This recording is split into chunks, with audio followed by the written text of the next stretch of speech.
Welcome to Basava IT Manvi channel. ಇವತ್ತಿನ networking concept ಅಲ್ಲಿ ನೆಟ್ವರ್ಕ್ನ ಯಾವ ಥರ ಸೆಕ್ಯೂರಿಟಿ ಮಾಡೋದು ಅಂತ ನೋಡೋಣ. ಫಸ್ಟ್ ನೆಟ್ವರ್ಕ್ ಸೆಕ್ಯೂರಿಟಿ ಅಂದ್ರೆ ಏನಂತ ನೋಡೋಣ. Network security is the process of taking a prevention measures to protect the underline networking infrastructures from the unauthorized access, misuse, malfunctions, modification, distractions or improver disclosure. Network security ಅಂದರೆ ನಮ್ಮ ನೆಟ್ವರ್ಕ್ನ ಯಾವ ಥರ security ಮಾಡಬೇಕು. ಈಗ ಎಕ್ಸಾಂಪಲ್, ನನ್ನ ಕಡೆ 1,00,000 ಹಣ ಇದೆ ಅಂದರೆ ನಾವು ಅದನ್ನು ಗೋಡ್ರೇಜಲ್ಲಿ ಅಥವಾ ಬೀರುದಲ್ಲಿ ಇಟ್ಟು ಲಾಕ್ ಮಾಡ್ತೀವಲ್ಲ, ಆ ಲಾಕ್ಗೆ ನಾವು ಹಣಕ್ಕೆ ನಾವು ಸೇಫ್ಟಿ ಅಥವಾ ಸೆಕ್ಯೂರಿಟಿ ಕೊಟ್ಟಾಗೆ, ಅದೇ ನೆಟ್ವರ್ಕಿಗೆ ಯಾವ ಥರ ಸೆಕ್ಯೂರಿಟಿ ಕೊಡೋದು ಅಂದರೆ ನಾವು ಒಂದು ಬೀಗ ಹಾಕಬೇಕು, ಒಂದು ಲಾಕ್ ಹಾಕಬೇಕು. ಯಾವ ಥರ ಅಂತ ನೆಕ್ಸ್ಟ್ ಸ್ಲೈಡ್ಸಲ್ಲಿ ನೋಡೋಣ. ನಾವು ಪ್ರೊಟೆಕ್ಟ್ ಮಾಡಬೇಕು. ನಮ್ಮ ತಲೆ ಹಣ ಇದ್ದಾಗ ನಾವು ಯಾವ ಥರ ಪ್ರೊಟೆಕ್ಟ್ ಮಾಡ್ತೀವಿ, ಅದೇ ಥರ ನಮ್ಮ ಕಡೆ ನೆಟ್ವರ್ಕ್ ಕನೆಕ್ಷನ್ ಇದ್ದಾಗ ನೆಟ್ವರ್ಕ್ಗೆ ಸೆಕ್ಯೂರಿಟಿ ಕೊಡಬೇಕು. ಇಲ್ಲಾಂದರೆ ಬೇರೆ ಬೇರೆ ಸಾಫ್ಟ್ವೇರ್ನ ಹ್ಯಾಕ್ ಮಾಡೋ ಚಾನ್ಸಸ್ ಇರುತ್ತೆ. ಆ್ಯಂಟಿವೈರಸ್ನ ಹಾಕ್ಕೊಂಡಿರ್ಬೇಕು, ವೈರಸಸ್ ಆಗ್ತವೆ. ಅದಕ್ಕೋಸ್ಕರ ನೆಟ್ವರ್ಕ್ ಸೆಕ್ಯೂರಿಟಿ ಅಂದರೆ ಪ್ರಿವೆಂಟ್ ಮಾಡ್ಕೋಬೇಕು. ಯಾವ್ಯಾವ ಮೆಷರ್ಸ್ ಅಂತ ನೋಡೋಣ. How can we ensure network security? ಯಾವ ಥರ ಸೆಕ್ಯೂರಿಟಿ ಕೊಡ್ಬೋದು ನಮ್ಮ ನೆಟ್ವರ್ಕಿಗೆ ಅಂದರೆ, we must ensure that the passwords are strong. First ನೆಟ್ವರ್ಕಿಗೆ ಸೆಕ್ಯೂರಿಟಿ ಯಾವ ಥರ ಅಂದರೆ ಪಾಸ್ವರ್ಡ್ ಮುಖಾಂತರ ಮತ್ತು ಲಾಗಿನ್ ID, ಪಾಸ್ವರ್ಡ್ ಇದು ಕೊಡೋದ್ರಿಂದ ನಮ್ಮ ನೆಟ್ವರ್ಕ್ ಸೆಕ್ಯೂರಿಟಿ ಆಗಿರುತ್ತೆ. ಹ್ಯಾಕ್ ಮಾಡೋ ಚಾನ್ಸಸ್ ಯಾರಿಗೂ ಇರೋಂಗಿಲ್ಲ. ಅದು ಪಾಸ್ವರ್ಡ್ ಯಾವ ಥರ ಇರಬೇಕಂದ್ರೆ ಸ್ಟ್ರಾಂಗ್ ಆಗಿರಬೇಕು, ಕಾಂಪ್ಲೆಕ್ಸ್ ಇರಬೇಕಂದ್ರೆ, ಈಗ ನಮ್ಮ ಪಾಸ್ವರ್ಡು ಕ್ಯಾರೆಕ್ಟರ್ಸ್ ಕೇಸ್ ಸೆನ್ಸಿಟಿವ್ ಇರಬೇಕು, ಮತ್ತು small letters, big letters, numbers ಎಲ್ಲ ಮಿಕ್ಸ್ಚರ್ ಇರಬೇಕು ಆ ಪಾಸ್ವರ್ಡಲ್ಲಿ. ಅದಕ್ಕೆ ಸ್ಟ್ರಾಂಗ್ ಅಥವಾ ಕಾಂಪ್ಲೆಕ್ಸ್ ಪಾಸ್ವರ್ಡ್ ಅಂತ ಕರೀತಾರೆ. ಮಾಮೂಲಿಯಾಗಿ ಒಂದೇ ಕ್ಯಾರೆಕ್ಟರ್ 3-4 ಸಲ ಪಾಸ್ವರ್ಡಲ್ಲಿ ಇದ್ದರೆ ಹ್ಯಾಕಿಂಗ್ ಮಾಡೋರು ಹ್ಯಾಕ್ ಮಾಡೋ ಚಾನ್ಸಸ್ ಇರುತ್ತೆ. ಅದಕ್ಕೋಸ್ಕರ ನಮ್ಮ ಪಾಸ್ವರ್ಡ್ ಕಾಂಪ್ಲೆಕ್ಸ್ ಆಗಿರಬೇಕು. Within the network too, not just on individual computer, within an ಆರ್ಗನೈಸೇಷನಲ್ಲಾಗಲಿ ಅಥವಾ ಇಂಡಿವಿಜುವಲ್ ಕಂಪ್ಯೂಟರ್ನಲ್ಲಾಗಲಿ ಪಾಸ್ವರ್ಡ್ ಕೊಟ್ಟಿರಬೇಕು. These password cannot be simple, default and easily guessable ones. ಯಾರಿಂದ ಗೆಸ್ ಮಾಡೋಕ್ಕೆ ಚಾನ್ಸ್ ಇರಬಾರ್ದು, ಆ ಥರ ನಮ್ಮ ಪಾಸ್ವರ್ಡ್ ಇರಬೇಕು. ಈಗ ನಮ್ಮ ಜೊತೆಗಿರೋರೇ ಪಾಸ್ವರ್ಡ್ ನಾವು ಗೆಸ್ ಮಾಡೋ ಥರ ಪಾಸ್ವರ್ಡ್ ಇಟ್ಟರೆ ಹ್ಯಾಕ್ ಮಾಡಿಬಿಡ್ತಾರೆ. ಅದಕ್ಕೋಸ್ಕರ ನಮ್ಮ ಪಾಸ್ವರ್ಡ್ ಸ್ಟ್ರಾಂಗ್ ಮತ್ತು ಕಾಂಪ್ಲೆಕ್ಸಿಂದ ಕೂಡಿರಬೇಕು. This simple step can go along way towards securing your network. ಈ ಥರ ಕೊಡೋದ್ರಿಂದ ಕಾಂಪ್ಲೆಕ್ಸ್ ಪಾಸ್ವರ್ಡ್ ಕೊಡೋದ್ರಿಂದ ಯಾರಿಂದನೂ ಗೆಸ್ ಮಾಡೋಕ್ಕೆ ಸಾಧ್ಯ ಇಲ್ಲ. ನಮ್ಮ ನೆಟ್ವರ್ಕ್ನ ಸೆಕ್ಯೂರಿಟಿ ಮಾಡ್ಬೋದು ಅಂತ ಹೇಳಿ ಈ ಥರ ನಾವು ನೆಟ್ವರ್ಕಿಗೆ ಸೆಕ್ಯೂರಿಟಿ ಎನ್ಶೋರ್ ಮಾಡ್ಬೋದು. What are the different type of network security? ಯಾವ್ಯಾವ ಟೈಪ್ಸ್ ಆಫ್ ನೆಟ್ವರ್ಕ್ ಸೆಕ್ಯೂರಿಟಿ ಇದಾವೆ ಅಂದರೆ, first one access control, application security, firewalls, virtual private network ಅಂತೇಳಿ ಬರುತ್ತೆ, VPN, short form, behaviour analytics. Next wireless security. ಇಷ್ಟು types of network security ಇದ್ದಾವೆ. Network security ಬೇಸಿಕ್ಕಾಗಿ ನೆಟ್ವರ್ಕಿಗೆ security ಕೊಡಬೇಕಂದ್ರೆ ಯೂಸರ್ ಆದವ್ರ ತಲೆಯಲ್ಲಿ ಏನಿರಬೇಕಂದ್ರೆ ಪ್ರೊಟೆಕ್ಷನ್, ಡಿಟೆಕ್ಷನ್, ರಿಯಾಕ್ಷನ್. ಮೂರು ಪಾಯಿಂಟ್ಸ್ ತುಂಬ ಇಂಪಾರ್ಟೆಂಟ್ ಆಗಿರುತ್ತೆ. ಫಸ್ಟ್ ಒನ್ ಪ್ರೊಟೆಕ್ಷನ್ ಅಂದರೆ you should configure your system and network as correctly as possible. ನಮಗೆ ನಮ್ಮ ಸಿಸ್ಟಮ್ ಬಗ್ಗೆ ಎಲ್ಲ ತಿಳ್ಕೊಂಡಿರಬೇಕು. ಅಂದರೆ ನಮ್ಮ ಕಾನ್ಫಿಗ್ರೇಷನ್ಸ್ ಏನು, ನಮ್ಮದು ಯಾವ ವಿಂಡೋಸ್ ವರ್ಷನ್ಸ್ ಇದೆ ಅಂತ ಎಲ್ಲ ನಾವು ಆಲ್ರೆಡಿ ನಮಗೆ ಗೊತ್ತಿರಬೇಕು. ಅದು ನಾವು ಪ್ರೊಟೆಕ್ಟ್ ಮಾಡ್ಕೊಳ್ಳೋಕ್ಕೆ ಫಸ್ಟ್ ಸ್ಟೆಪ್ ಅಂತ ಅರ್ಥ. ನೆಕ್ಸ್ಟ್ ಡಿಟೆಕ್ಷನ್ ಅಂದರೆ you must be able to identify when the configuration has changed or when some network traffic indicates a problem.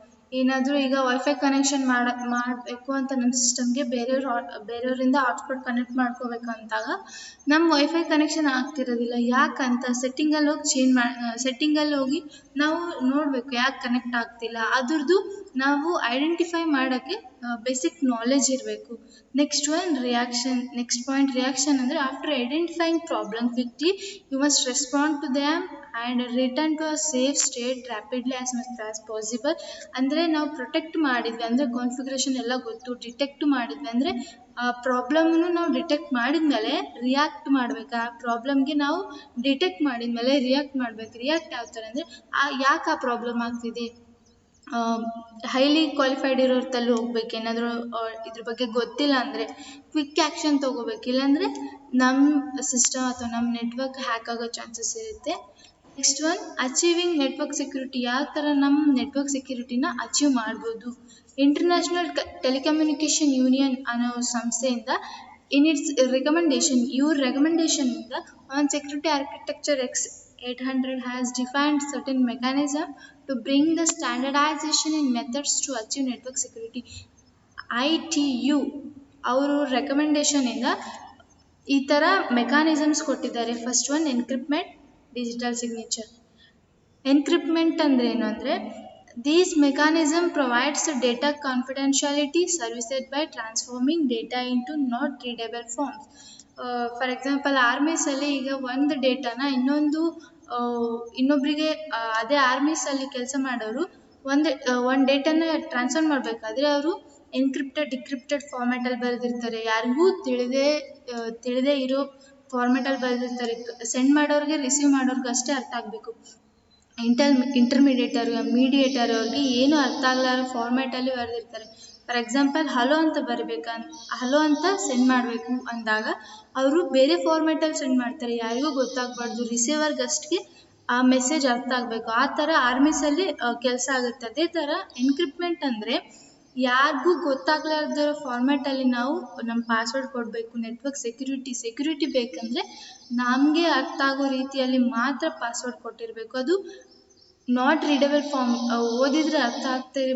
ಓದಿದರೆ ಅರ್ಥ ಆಗಬಾರ್ದು. ಆ ಫಾರ್ಮ್ಯಾಟಲ್ಲಿ ನಾವು ನಮ್ಮ ಪಾಸ್ವರ್ಡ್ ಕೊಡಬೇಕು. ಯಾಕಂದರೆ ಅಥರೈಸ್ಡ್ ಪಾಸ್ವರ್ಡ್ ಇದ್ದಾಗ ಯೂಸರ್ ಮಾತ್ರ ಅದನ್ನು ಯೂಸ್ ಮಾಡ್ಬೋದು. ಅನ್ಅಥರೈಸ್ಡ್ ಇದ್ದರೆ ಬೇರೆ ಪರ್ಸನ್ಸ್ ಬಂದು ಹ್ಯಾಕ್ ಮಾಡೋ ಚಾನ್ಸಸ್ ಇರುತ್ತೆ. This mechanism uses encryption, decryption algorithm with secret keys ಅಥವಾ ಡಿಕ್ರಿಪ್ಷನ್ ಕೋಡ್ ಕೊಟ್ಟಾಗ ಯಾವ ಯೂಸರ್ ಪಾಸ್ವರ್ಡ್ ಕೊಟ್ಟಿರ್ತಾನೆ ಅವನೇ ಬಂದು ಲಾಗಿನ್ ಆಗಬೇಕು. ಇಲ್ಲಾಂದರೆ ಬೇರೆ ಯೂಸರ್ಗೆ ಅಥೆಂಟಿಕೇಶನ್ ಅಥವಾ ಅಥರೈಸೇಷನ್ ಇರೋಂಗಿಲ್ಲ. ನೆಕ್ಸ್ಟ್ ಒನ್ ITU ರೆಕಮೆಂಡೇಶನ್ ಪ್ರಕಾರ ಡಿಜಿಟಲ್ ಸಿಗ್ನೇಚರ್ ಅಥವಾ DS ಅಂದರೆ this mechanism is the electronic equivalent of ordinary signatures in electronic data. It provides authenticity of the data.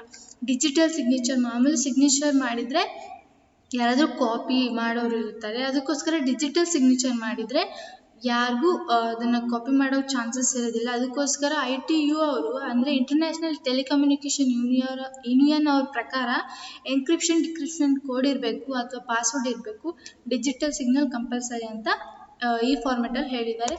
Next one firewall concept ಬರುತ್ತೆ. ಇದು ಸೆಕ್ಯೂರಿಟಿಗೆ main concept.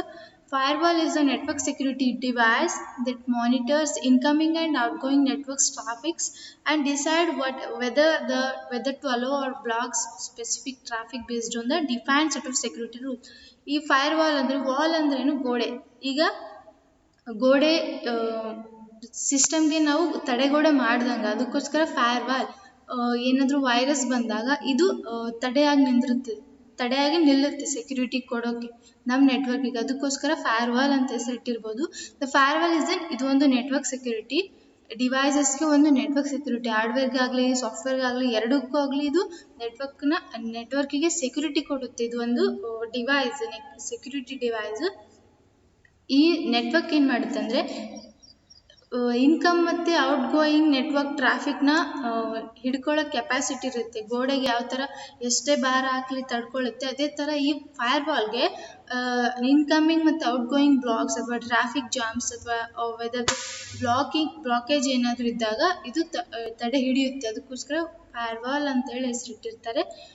Almost every medium and large-scale organization has a presence on the internet and has an organizational network connected to it. Internet connection ಯಾರ್ಯಾರು use ಮಾಡ್ತಾರೆ, ನೆಟ್ವರ್ಕ್ನ ಯಾರ್ಯಾರು use ಮಾಡ್ತಾರೆ ಅವ್ರಿಗೆಲ್ಲ virus ಕಾಟ ಇದ್ದಿದೆ. ಅದಕ್ಕೋಸ್ಕರ ಫೈರ್ವಾಲ್ ಡಿವೈಸಸ್ನ ಅವರು ಇನ್ಸ್ಟಾಲ್ ಮಾಡ್ಕೊಂಡಾಗ ಯಾವುದೇ ಥರದ ವೈರಸ್ ಪ್ರಾಬ್ಲಮ್ಸ್ ಇರೋಂಗಿಲ್ಲ. ನೆಕ್ಸ್ಟ್ ಒನ್ ಫೈರ್ವಾಲ್ ಯಾವ ಥರ ವರ್ಕ್ ಆಗುತ್ತೆ ಅಂದರೆ ನಾನು ವಾಲ್ ಅಂತ ಹೇಳಿದಾಗೆ ಗೋಡೆನೇ ಹೆಲ್ಪ್ ಮಾಡುತ್ತೆ, ಸೆಕ್ಯೂರಿಟಿ ಕೊಡುತ್ತೆ ನೆಟ್ವರ್ಕಿಗೆ.